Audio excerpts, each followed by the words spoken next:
하나님 말씀 함께 보도록 하겠습니다. 오늘 우리가 함께 볼 하나님 말씀은 마태복음 25장 14절부터 30절까지 말씀입니다. 마태복음 25장 14절부터 30절까지 말씀, 우리 다 같이 한 목소리로 말씀 함께 보도록 하겠습니다. 또 어떤 사람이 타국에 갈 때 그 종들을 불러 자기 소유를 맡김과 같으니 각각 그 재능대로 한 사람에게는 금 5달란트를, 한 사람에게는 2달란트를, 한 사람에게는 1달란트를 주고 떠났더니 5달란트 받은 자는 바로 가서 그것으로 장사하여 또 5달란트를 남기고 2달란트 받은 자도 그같이 하여 또 2달란트를 남겼으되 1달란트 받은 자는 가서 땅을 파고 그 주인의 돈을 감추어 두었더니 오랜 후에 그 종들의 주인이 돌아와 그들과 결산할세 5달란트 받았던 자는 5달란트를 더 가지고 와서 이르되 주인이여 내게 5달란트를 주셨는데 보소서 내가 또 5달란트를 남겼나이다. 그 주인이 이르되 잘하였도다. 착하고 충성된 종아, 내가 적은 일에 충성하였음에 내가 많은 것을 내게 맡기리니 내 주인의 즐거움에 참여할지어다 하고 2달란트 받았던 자도 와서 이르되 주인이여 내게 2달란트를 주셨는데 보소서 내가 또 2달란트를 남겼나이다. 그 주인이 이르되 잘하였도다. 착하고 충성된 종아, 내가 적은 일에 충성하였음에 내가 많은 것을 내게 맡기리니 내 주인의 즐거움에 참여할지어다 하고 1달란트 받았던 자는 와서 이르되 주인이여 당신은 굳은 사람이라 심지 않은 데서 거두고 해치지 않은 데서 모으는 줄을 내가 알았으므로 두려워하여 나가서 당신의 달란트를 땅에 감추어 두었었나이다. 보소서 당신의 것을 가지셨나이다. 그 주인이 대답하여 이르되 악하고 게으른 종아, 나는 심지 않은 데서 거두고 해치지 않은 데서 모으는 줄로 내가 알았느냐.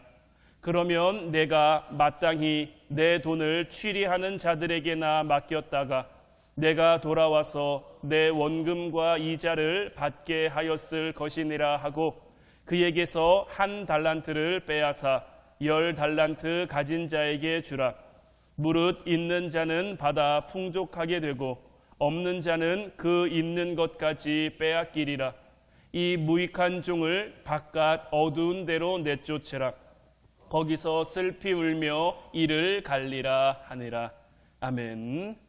오늘 이 시간에는 평범함으로 위대함을 만드시는 하나님이라는 제목 가지고 우리가 함께 말씀 나누기를 원합니다. 우리가 소명에 대해서 계속 말씀을 나누고 있는데요. 많은 사람이 소명을 이해하기 어려운 이유 가운데 하나가 뭐냐면 우리의 잘못된 생각 때문입니다. 또한 하나님이 주신 것에 대한 이해가 부족하기 때문인 것. 소명은 위대한 걸까요? 안 위대한 걸까요? 여러분들 어떻게 생각하십니까? 소명은 위대한 걸까요? 안 위대한 걸까요? 소명은 위대한 걸까요? 우리가 어제 함께 나눴던 말씀은 뭐죠? 우리의 평범한 일상이 하나님 앞에 소명이 된다라는 거였죠. 우리에게 주어진 그 하루하루를 그래서 우리가 값지게 소중하게 살아가야 된다라는 건데, 그럼 우리의 하루하루는 소중하고 값진 건가요? 우리의 하루하루는 위대한 건가요?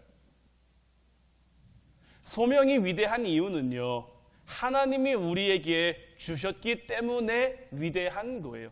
하나님이 우리에게 맡기셨기 때문에 위대한 거예요. 그런데 실제 우리가 살아가는 그 삶, 평범한 삶도 하나님이 우리에게 맡긴 하루하루이기에 위대한 하루고 소중한 하루고 값진 하루이지만 사실 그렇게 대단해 보이지 않을 때가 많거든요. 그러다 보니까 소명이라고 하는 것이 뭔가 대단한 일을 하는 것처럼 우리가 쉽게 착각할 수 있는 것. 그러나 실제로 우리보다 앞서간 믿음의 선진들은요, 뭔가 그들이 대단한 일을 하려고 애썼던 것이 아닙니다.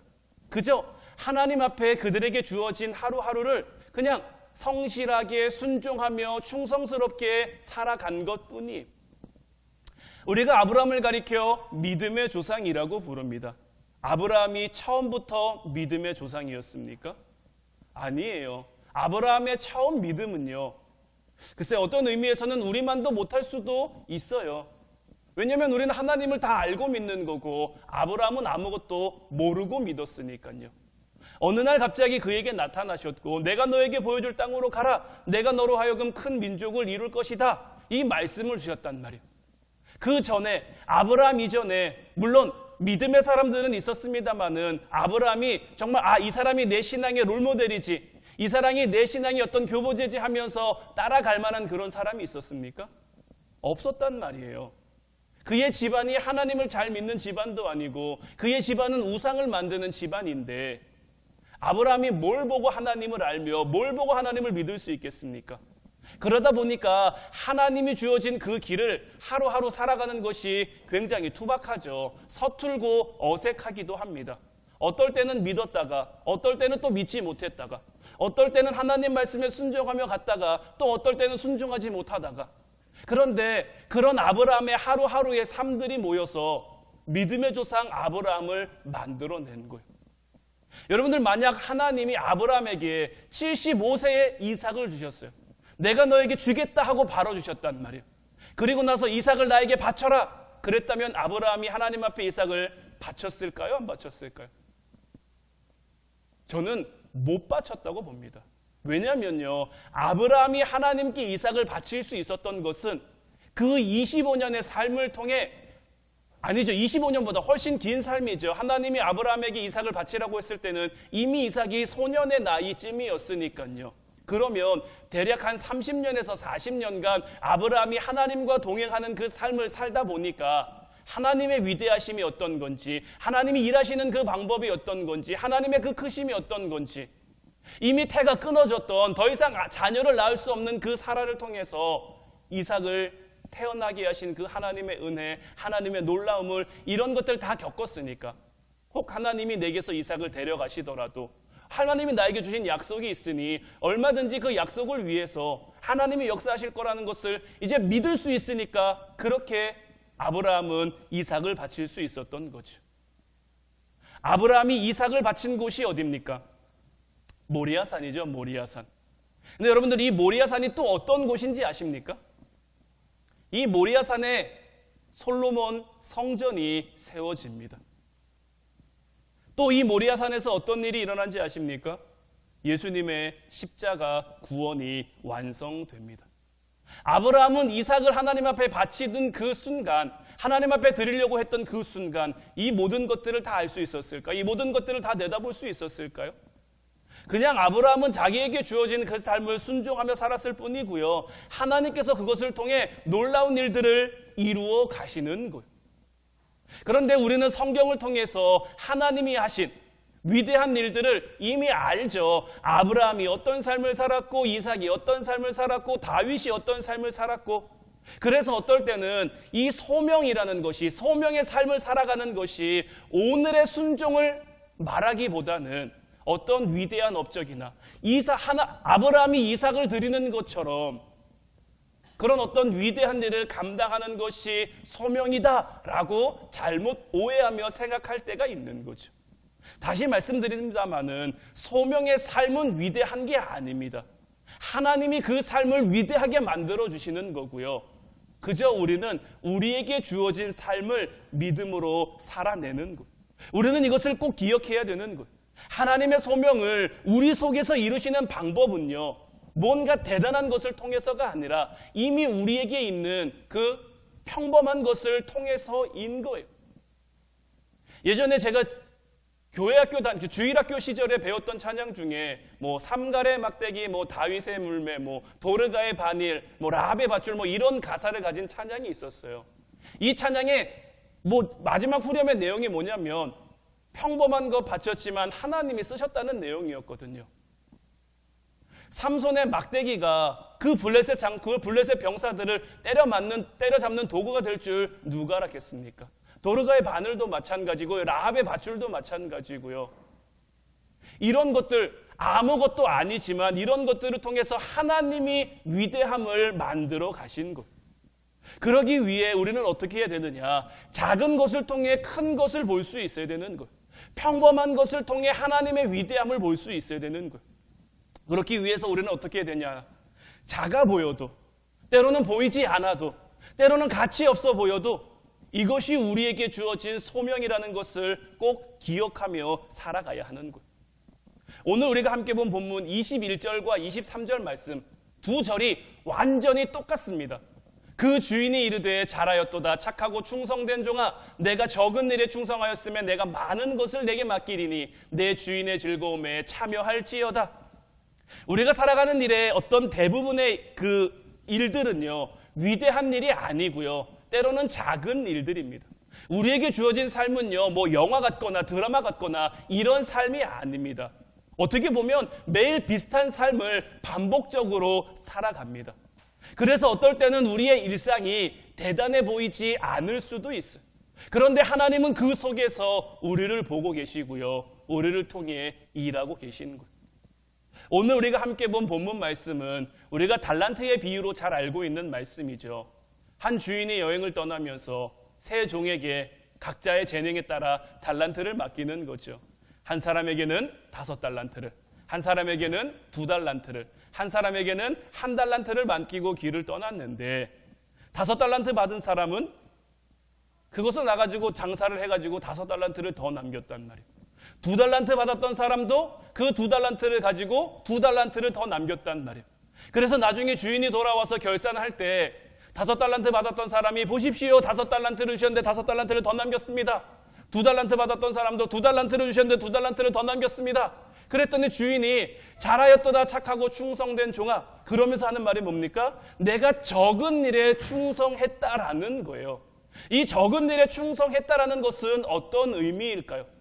그가 한 일이 작다라는 게 아니라 그저 그에게 주어진 그 삶을요 주인의 뜻에 맞게 살아갔다라는 거예요.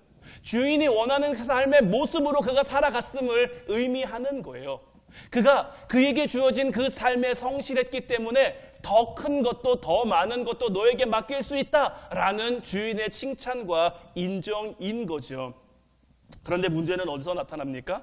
1달란트 받았던 사람에게서 나타나는 거예요. 오늘 보면 24절 25절 말씀 보면요 1달란트 받았던 자는 와서 이르되 주인이여 당신은 굳은 사람이라 심지 않은 데서 거두고 해치지 않은 데서 모으는 줄을 내가 알았으므로 두려워하여 나가서 당신의 달란트를 땅에 감추어 두었었나이다. 보소서 당신의 것을 가지셨나이다. 우리는 흔히 이 달란트의 비유를 볼 때요 나머지 두 종은 성실하고 열심하게 했고 이 1달란트 받았던 사람은 게으르게 아무것도 하지 않았다. 그냥 주인의 것을 땅에 감추어 두었다. 이렇게 이해하고 많이 넘어갔는데요. 사실 이 1달란트 받았던 종은요. 원래의 의미대로 보자면 크게 잘못한 것이 없습니다. 이 마지막 종은요. 주인을 굉장히 존경하고 두려워하는 그러한 인물이었어요. 이것을 우리가 어디서 알 수 있냐면요. 이 세 번째 종이 그 1달란트 받았던 거를 어디에 감추어 두죠? 땅에 감추어 둔단 말이에요. 그 시대 가운데요. 귀한 걸 어디에 감췄을까요? 그 시대에 가장 귀한 거는요. 다 땅에 감추어 두는 거예요. 우리가 흔히 마태복음 25장을 천국장이라고 부르는데요. 천국에 대한 비유 말씀이 굉장히 많이 나온단 말이에요. 예수님이 천국에 대해서 비유로 말씀하신 것 가운데 밭에 감추어진 보화 비유가 나오죠. 그 밭에 보화가 감춰져 있단 말이에요. 그 보화가 왜 밭에 감춰져 있을까요? 너무나 귀한 것이기 때문에 땅에 감춰 놓은 거예요. 너무 귀한 보물이기 때문에 땅에 감춰 놓고 아무도 발견하지 못하도록. 이 세 번째 종도요. 이 1달란트를 왜 땅에 감추어 두었냐면요. 그 주인이 나에게 맡긴 그 달란트가요. 너무나 귀한 것이기 때문에 땅에 감추어 놓은 거예요. 주인의 것을 잃지 않기 위해서 주인의 것을 잊어버리지 않기 위해서 소중하게 여기며 땅에 감추어 둔 거예요. 이 종이 정말 게을러서 이 종이 정말 무익해서 그렇게 한 것이 아니란 말이에요. 더더군다나 이 세 번째 종은요, 하나님의 말씀에 대해서도 잘 알고 있었어요. 이 세 번째 종이 와서 주인에게 뭐라고 말합니까? 당신은 굳은 사람이라 심지 않은 데서 거두고 해치지 않은 데서 모으는 줄을 내가 알았다. 이 말은 어떤 의미일까요? 예수님께서 이런 말씀하시죠. 들에 핀 백합화를 보라, 공중의 새를 보라. 그들은 수고도 하지 않고 길쌈도 하지 않는데 하나님이 먹이시고 입히신다. 이 말씀이 그 말씀인 거예요. 주인은 그런 사람이라는 거예요. 그런 능력 있는 사람이라는 거예요. 그렇기 때문에 내가 당신의 것을 귀하게 여겨 이것을 땅에 감추어 두었었다고 말하고 있는 거예요. 이렇게 보면 이 마지막 종에게 잘못이 있어 보입니까? 없어 보입니까? 없어 보일 수도 있죠. 그럼에도 불구하고 주인은 이 마지막 종에 대해서 뭐라고 말합니까? 게으르고 무익한 종이라고 말하는 거죠. 왜 이 세 번째 종은 게으르고 무익한 종이 됐을까요? 주인의 마음을 헤아리지 못한 거예요. 주인의 뜻을 헤아리지 못한 거예요. 주인이 그들에게 달란트를 맡긴 것이 어떤 의미인지 깨닫지 못한 거예요. 자, 마태복음 6장 3절 4절 말씀 보면요, 너는 구제할 때에 오른손이 하는 것을 왼손이 모르게 하여 내 구제함을 은밀하게 하라. 은밀한 중에 보시는 너의 아버지께서 갚으시리라. 자, 예수님께서 구제함에 대해서 말씀하시는데 이 구제함에 대해서 은밀하게 하라고 하죠. 아무도 모르게 하라고 한단 말이에요. 왜 이렇게 말씀하셨습니까? 사람 앞에 드러내지 말라고 한 것은 하나님 앞에 하라는 거죠. 구제하는 것은 선한 일입니까? 안 선한 일입니까? 선한 일이죠. 사람들한테 드러나게 하는 것, 이 사람들에게 드러나게 한다는 것은 뭡니까? 자기의 인정, 나이만큼 다른 사람을 도운다, 이런 말인 거죠. 그럼 자, 사람에게 드러나게 하는 구제는 선한 걸까요? 선하지 않은 걸까요? 그래도 선한 건 선한 겁니다. 그런데 왜 하나님이 그 선함을 인정해 주지 않을까요? 하나님의 뜻을 모르니까요. 하나님의 뜻을 깨닫지 못했으니까요. 이 세상적인 기준을 보면요, 구제하면 선한 거. 자, 바리새인들 율법을 지켰습니까? 안 지켰습니까? 누구보다 잘 지켰죠. 그들 금식 겁나 잘합니다. 성경도 겁나 잘 알아요. 율법의 어떤 장로들의 전통까지도 요만큼도 안 어기려고 애쓰고 노력하고 수고하는 것. 자, 율법을 지키려고 그렇게 노력하고 애쓰는 건 선한 겁니까? 안 선한 겁니까? 선한 거죠. 그런데 왜 예수님은 그들을 인정하지 않습니까? 하나님의 마음, 하나님의 뜻을 그들이 헤아리지 못하기 때문인 거예요. 이 세 번째 종이 한 것도요, 잘못된 거 아닙니다. 어떤 의미에서는 옳은 일 한 거예요. 그런데 왜 책망받습니까? 주인의 마음을 헤아리지 못한 거예요. 주인이 5달란트를, 2달란트를, 1달란트를 맡기셨을 때는 그 주인의 뜻이 있는 거예요. 그 주인의 목적이 있는 거예요. 그럼 자, 종들에게 맡긴 거잖아요. 종은 뭐 하는 사람입니까? 주인의 뜻대로 행하는 자예요. 주인이 무엇을 뜻하는지, 주인이 무엇을 목적하는지 그것을 알고 그것을 캐치해서 그대로 하는 사람들이 종이죠. 자기의 생각, 자기의 마음대로 하는 그 사람들이 아니란 말이에요. 그런데 세 번째 종은요, 주인의 마음을 몰랐어요. 그냥 자기가 생각해서 주인이 준 거니까 내가 소중하게 여겨야지, 이거 땅속에 감추어 두어야지, 이렇게 한 거예요. 예수님께서 구제함에 대해서 말씀하시는 것도 은밀하게 하라는 것은요, 하나님 앞에 하라는 거죠. 구제함 자체가 잘못된 게 아니죠. 구제하는 것은 좋은 거죠. 구제하는 것은 선한 거죠. 다만 그것이 자기의 의와 자기의 인정과 어떤 자기의 명예를 위해 하는 하나님의 뜻에 합하지 않은 그런 모습이 잘못됐다라고 말씀하시는 거고, 그래서 그 시대에 서기관들, 바리새인들, 종교 지도자들이 예수님의 책망을 받은 거죠. 우리 모두는요, 다 하나님 앞에서 살아가는 자들입니다. 그런데 우리가 보는 안목은 정확하지 않아요. 이 세 번째 종처럼요, 주인의 마음을 잘못 헤아릴 수도 있어요. 하나님의 뜻을 잘못 판단할 수도 있어요. 그래서 우리의 안목을 따라가면요, 세상 사람들에게는 인정받을지 몰라요. 서기관과 바리새인들이 그 시대에 가장 존경받는 그런, 정말로 존경했는지는 알 수 없으나 존경받는 그런 위치에 있었잖아요. 모든 사람들이 알아주는 그런 위치에 있었잖아요. 하지만 하나님 앞에서는 절대 인정받을 수가 없는 거예요. 그래서 우리는 우리의 삶을 살아감에 있어서 내 눈에 보이는 가치를 따라 살아가는 것이 아니라 하나님이 내게 맡기신 일이 비록 가치 없어 보여도 아무것도 아닌 것처럼 여겨져도 우리는 하나님의 뜻을 받들어 섬길 수 있어야 하는 것. 은밀하게 하되 하나님이 우리를 알아주시는 것. 아무도 모르게 해도 하나님이 우리를 알아주시는 것. 이것이 소명받은 모든 그리스도인들에게 가장 중요한 삶의 태도인 것. 아무도 보고 있지 않은 것 같고 내 눈에 보이지 않아도요, 하나님은 지금 이 순간에도 우리 모두를 다 내려다보고 계신 것. 내 삶의 자리에 늘 하나님이 계신 것 같이 우리도 살아갈 수 있어야 되는 거예요. 제가 신학교를 다닐 때요, 이제 대학교는 이제 신학교도 대학교이다 보니까 시험을 보잖아요. 자, 여러분, 신학생들은 컨닝 할까요, 안 할까요? 신학생들 중에 컨닝하는 사람 있을까요, 없을까요? 있어요. 네, 있어요. 한 번은 제 후배가 좀 형편이 어려운 후배입니다. 이 후배가 공부를 굉장히 잘해서, 그러니까 좀 집안 형편이 어려우니까 장학금을 받아야, 그러니까 이 친구가 좀 뭔가 계획하고 이렇게 하는 것들이 진행될 수 있는데, 이 친구가 어느 시험에 잘 봤는데도 다른 더 잘 본 그런 이제 신학생들이 있어가지고 장학금을 놓치게 된 거예요. 근데 장학금을 놓친 건 놓친 건데 이 친구가 굉장히 안타깝게 생각하는 건 왜일까요? 제가 컨닝 얘기를 왜 했을까요? 이 친구의 장학금을 누가 가로채갔을까요?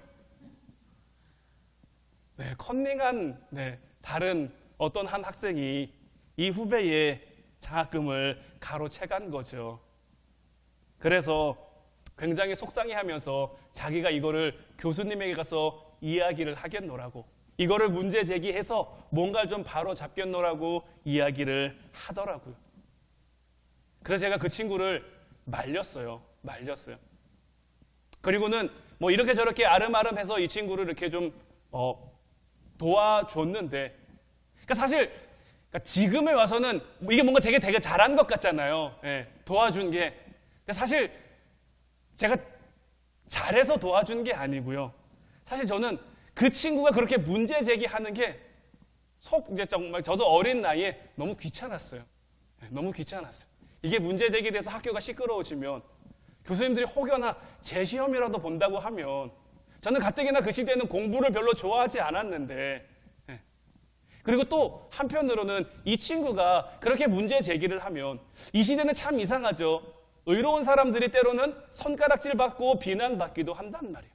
그러니까 이 친구가 그렇게 되는 것도 좀 이제 싫기도 했고요. 그래서 그냥 그 친구는 하나님이 보고 계시니까 하나님이 어떻게 하시지 않을까? 그냥 우리는 그냥 맡기자. 그냥 맡기고, 너 힘드니까 내가 도와줄게 할 수는 없고, 그래서 저도 아버지가 목사님이고 또 작은 아버지들이 이제 목사님이니까 이제 목사님들을 통해서 학교에 어떤 장학금을 선발한다 이렇게 해갖고 이제 그 후배를 한번 이제 도와준 적이 있었거든요. 제가 이 일들을 이제 이번 말씀을 준비하고 이 일들을 이제 좀 생각하면서요, 어떤 마음이 들었냐면요, 우리도 우리의 인생에 어떤 하나님이 주시는 성적표를 받는다면 우리는 과연 어떤 점수를 받을 수 있을까? 하나님이 우리에게 만약에 낙제점을 주셨어요. F학점을 주셨단 말이에요. 근데 그게 우리 눈에 보입니까? 안 보입니까? 안 보인다는 게 문제인 거죠. 실제 나의 삶에서는요, 때로는 컨닝한 것 같은 그런 불의한 것이 이익을 보는 경우가 많기 때문에 때로는 내가 잘못했는데도 그 잘못을 그냥 넘어갈 수도 있는 것. 다윗이 밧세바를 보고 나쁜 마음을 품습니다. 그래서 우리아를 죽인단 말이에요. 그래서 하나님께서 그것을 깨닫게 하시기 위해 나단이라는 선지자를 다윗에게 보내요. 그래서 다윗에게 한 이야기를 들려주신단 말이에요. 그 이야기가 어떤 이야기였냐면, 한 부자가 있었는데 이 부자에게는 재산이 많은 거죠. 양도 많고. 그런데 그 옆에 한 가난한 사람이 살고 있었는데 이 가난한 사람에게는 양이 한 마리밖에 없는 거죠. 그래서 이 가난한 사람에게는 양이 전부인 거예요. 그래서 양과 함께 먹고 함께 자고 함께 일하고 이러는데 어느 날 이 부자 집에 손님이 온 거죠. 근데 부자가 자기 집 많은 양을 잡기가 아까운 거예요. 그래서 어떻게 했냐면 그 한 마리 있는 집에 그 양을 빼앗아 와가지고 주인은 이제 손님을 대접했단 말이에요. 그 순간 다윗이 어떻게 했을까요? 분개하는 거죠. 그 사람이 누굽니까? 그 사람이 누굽니까? 다윗인 거예요. 다윗. 자기가 분개했는데 자기가 분개하고 보니까 그게 자기였던 거예요. 근데 자기가 이렇게 했다라는 것을 자기가 압니까? 모릅니까? 몰라요. 모르는 거예요. 세상적인 이익은 챙겼을지 모르겠지만 하나님 앞에서는 불의한 모습인 거죠. 근데 그것이 우리에게 쉽게 깨달아지지 않는다는 말이에요. 우리는 늘 이것을 바라볼 수 있어야 되는 거예요. 마태복음 25장 31절로 33절. 달란트, 예수님께서 달란트의 비유 말씀을 하시고 바로 이어서 하신 말씀이에요. 이어서 어떤 말씀을 하셨냐면 인자가 자기 영광으로 모든 천사와 함께 올 때 자기 영광의 보좌에 앉으리니 모든 민족을 그 앞에 모으고 각각 구분하기를 목자가 양과 염소를 구분하는 것 같이 하여 양은 그 오른편에 염소는 왼편에 두리라. 그러니까 달란트의 비유가 끝나면서 이어지는 말씀이 뭐냐면 마지막 심판의 날에 대한 말씀을 주시는데 마지막 심판의 날에 목자가 양과 염소를 구분하듯이 인자가 사람들을 나누어 양에게는 상급을 주고 염소는 심판하신다라는 그 말씀이에요. 근데 이 말씀을 계속 보면요, 이 양과 염소가 나뉘어지는 게요 그리 대단한 어떤 기준이 아닙니다. 심지어는요 이 오른편에 양으로 분류된 사람들이 왜 우리가 양입니까를 잘 몰라요. 마태복음 25장 37절 38절 말씀 계속 보면요, 이에 의인들이 대답하여 이르되 주여 우리가 어느 때에 주께서 줄이신 것을 보고 음식을 대접하였으며 목마르신 것을 보고 마시게 하였나이까? 어느 때에 나그네 되신 것을 보고 영접하였으며 헐벗은 것을 보고 옷 입혔나이까? 자기들이 했는데 모르는 거예요. 염소로 분류된 사람도 마찬가지입니다. 그들도 대답하여 이르되 주여 우리가 어느 때에 주께서 줄이신 것이나 목마르신 것이나 나그네 되신 것이나 헐벗으신 것이나 병드신 것이나 옥에 갇히신 것을 보고 공양하지 아니하더이까. 자, 이 말씀을 자세히 보면요 상급 받는 사람들이요 뭔가 대단한 일을 해서 상급 받는 게 아닙니다. 심판받는 자들도요 뭔가 대단히 악한 일을 한 그런 사람들이 아니에요. 그러면서 양과 염소에 속해 있는 사람들이 모두 같은 말을 하죠. 주여 우리가 어느 때에, 칭찬받는 자들이나 심판받는 자들이나 모두 우리가 어느 때에 선한 일을 했는지 어느 때에 악한 일을 했는지 잘 모르고 있는 거예요. 그러니까 이것이 뭘 의미하냐면요, 그러니까 칭찬받는 사람들도 이 정도가 하나님께 칭찬받는 일 맞나? 이렇게 느끼지 못했다라는 거예요. 그런데 이제 임금이 뭐라고 그들을 판단하냐면, 자, 마태복음 25장 40절은 먼저 오른편에 분류된 사람입니다. 임금이 대답하여 이르시되 내가 진실로 너희에게 이르노니 너희가 여기 내 형제 중에 지극히 작은 자 하나에게 한 것이 곧 내게 한 것이니라 하시고, 반대로 염소로 분류된 사람들에게는 이에 임금이 대답하여 이르시되 내가 진실로 너희에게 이르노니 이 지극히 작은 자 하나에게 하지 아니한 것이 곧 내게 하지 아니한 것이니라. 여기서 가장 중요한 것이 뭡니까? 작은 자에게 한 것이 곧 내게 한 것이다라는 주님의 말씀인 거예요. 달란트의 비유에서 적은 일에 충성했다라고 말씀드렸죠. 적은 일은 뭐였습니까? 그저 그에게 주어진 그 삶을 주인의 뜻대로 살아간 거예요. 그럼 여기서 작은 자 하나에게 한 것이다라는 것은 뭡니까? 우리의 삶의 자리에서 하나님이 우리에게 맡겨주신 자들에게 그들을 향해 그들의 영혼을 불쌍히 여기며 그들을 위해 기도하며 그들을 위해 중보하며 그들을 돕고 그들을 섬기며 그렇게 살아간 것이 양과 염소로 분류되는 기준이다라는 것. 그저 주어진 삶에 성실했을 뿐인데, 주어진 삶에서 하나님의 뜻을 따랐을 뿐인데 그 삶이 양으로 분류되냐 염소로 분류되냐가 된다라는 거예요. 출애굽기 14장은요 이스라엘 백성이 홍해를 건너 탈출하는 장면을 담고 있는데요, 하나님이 이스라엘 백성들을 노골적으로 홍해로 인도하시죠. 그런데 홍해로 다다르는 그 장면이 어떻습니까? 뒤에는 애굽의 군대, 애굽의 철경보가 무섭게 쫓아오고 있죠. 앞에는 홍해가 가로막고 있죠. 이러지도 못하고 저러지도 못하는 상황 속에서 두려움에 떠는 이스라엘 백성들이 모세를 원망하기 시작한단 말이에요. 근데 이때 하나님이 모세에게 말씀하시는 거예요. 여호와께서 모세에게 이르시되 너는 어찌하여 내게 부르짖느냐. 이스라엘 자손에게 명령하여 앞으로 나아가게 하고 지팡이를 들고 손을 바다 위로 내밀어 그것을 갈라지게 하라. 이스라엘 자손이 바다 가운데 마른 땅으로 행하리라. 자, 하나님의 말씀에 따라 모세가 어떻게 합니까? 평범해 보이는 그 지팡이를 들어 바다 위로 손을 내민 거죠. 그러니까 어떤 일이 벌어집니까? 바다가 갈라지는 역사가 나타난 거예요. 모세가 한 것은 뭡니까? 그저 하나님 말씀에 따라 지팡이를 바다로 내미는 거예요. 지팡이로 바다를 가리키는 것뿐이에요. 홍해를 가르는 것은요, 우리가 할 수 있는 일이 아닙니다. 하지만 지팡이를 바다로 향하게 하는 것은 누구나 할 수 있는 그런 일인 거죠. 그런데 누구나 할 수 있는 그 일이 모세를 통해 행해졌을 때 하나님의 역사가 나타나고 하나님의 위대함이 나타나게 된 거죠. 평범한 것을 위대하게 만드시는 것은 하나님만이 하실 수 있는 것. 우리가 위대하게 만드는 것이 아닙니다. 그저 우리는 우리의 평범한 하루하루의 일상을 살아가면요, 우리의 평범한 일상을 하나님이 위대한 삶으로 만들어 가시는 거예요. 아브라함이 그랬던 것처럼, 이삭이 그랬던 것처럼, 히브리서 11장 믿음장에 등장하는 그 모든 사람, 어떤 이들까지도 그들에게 주어진 그 평범한 하루하루의 삶을 하나님의 뜻대로, 하나님의 방법대로 살았더니 하나님이 그 평범함을 위대함으로 만드시는 것. 우리도 이제 뭐 하면 되겠습니까? 우리도 모세처럼 지팡이를 들고 우리의 평범함을 지키며 살아가면 되는 거예요.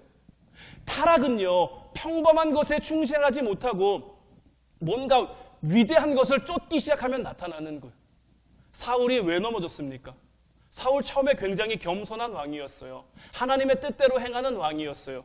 그런데 언제 무너집니까? 이 나라가 내 나라라는 생각, 내 나라, 내 백성. 하나님의 나라, 하나님의 백성이 아니고요, 내 나라, 내 백성. 하나님이 전쟁에 나갈 때마다 승리하게 하셨는데 이것이 누구의 승리라고 생각한 겁니까? 내 승리라고 생각을 한 거죠. 여로보암에 대해서도 우리가 말씀을 나눴었는데 여로보암은 왜 무너졌습니까? 그 역시 마찬가지죠. 하나님이 여로보암에게 약속한 게 무엇입니까? 내 말씀과 내 규례를 따라라. 그렇게 행해라. 그러면 내가 이스라엘 너의 왕조를 지켜주겠다라고 했는데 예루살렘으로 예배를 드리러 가는 이들을 볼 때마다 불안한 마음이 든 거죠. 자기 나라인데, 내 백성인데 내 백성이 나를 떠나 남유다로 갈까? 그것이 걱정돼요. 하나님이 절대로 하지 말라고 하신 베델과 단에 금송아지를 만드는, 그저 그에게 주어진 삶을 하나님 말씀에 순종하며 살아가면 되는데, 살아가기만 하면 되는데, 뭔가 내가 위대해질 수 있는, 내가 뛰어나질 수 있는 그것을 따라 그것을 쫓아 살아가니까 거기에서부터 타락이, 거기에서부터 넘어짐이 시작된 거예요. 우리 그리스도인들에게 가장 중요한 것은 뭐냐면요, 우리의 평범한 삶 속에서, 우리의 평범함 속에서 주님을 따라가는 것. 때로는 주님이 내 눈에 보이지 않는 것 같고 주님이 내 삶 가운데 역사하지 않는 것 같아도 그저 우리는 예배하고 말씀 생활, 기도 생활, 세상의 문화를 따르지 않는, 그것을 쫓지 않는 그러한 삶을 살아가는 거죠. 어떤 의미에서는요, 우리가 실생활에서 이런 것들 지킨다고 해도 뭔가 대단한 일이 안 일어날 것 같고요, 안 지킨다고 해도 뭔가 별 불이익도 없을 것 같아요. 예배 한번 빠져도 뭐, 기도 한번 안 해도 뭐, 말씀 한번 안 봐도 뭐, 그냥 뭐 그만이지 뭐, 이럴 수도 있단 말이에요. 뭐 그런다고 내 삶에 무슨 뭐 대단한 일이 생기나? 이거 한번 내가 안 한다고, 이거 한번 내가 빠진다고 뭐 무슨 문제가 생기나? 그럴 수도 있지. 얼마든지 우리에게 이런 생각이 들 수 있단 말이에요. 그러나 이런 평범해 보이고 가치 없어 보이고 그냥 안 해도 상관없지, 그렇게 생각되어지는 그 모든 것들이요, 하나님 앞에 내가 정말 내 중심이 하나님 앞에 있느냐 없느냐, 내가 하나님의 뜻을 지금 행하며 살아가느냐 살아가지 않느냐에 어떤 하나님의 기준이 되고 하나님의 판단이 된다라는 것. 말씀과 기도는요, 내 삶의 기준을 주님 앞에 두었다라는 의미인 거예요.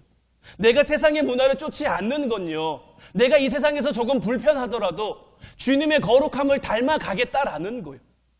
그러나 이런 평범해 보이는 우리의 예배, 우리의 기도, 말씀, 이런 것들을 통해 하나님은 역사하시는 것. 이런 하루하루들이 모여서 하나님의 위대함이 드러나고 만들어지는 거예요. 이제 우리의 평범한 신앙의 삶이 하나님이 하실 그 놀라움으로 바뀐다라는 것. 지금 여러분들이 살아가는 여러분들의 하루하루가 하나님의 놀라움, 하나님의 위대함이 될 것이다라는 것을 늘 기억하며 그 삶을 순종으로 살아갈 수 있는 저와 여러분들 되시기를 주님의 이름으로 축원해 드립니다. 이제 우리 같이 찬양하고 기도하길 원하는데요. 오늘 이 시간에는 주께 가까이라는 찬양 함께 고백했으면 좋겠어요. 이 찬양의 가사처럼 주님, 우리의 삶을 주님 가까이로 이끌어 주옵소서. 우리가 세상 바라보며 살아가지 않을 수 있도록, 세상의 것을 따라 살아가지 않을 수 있도록 늘 주님께 붙어 살아가고 있습니다.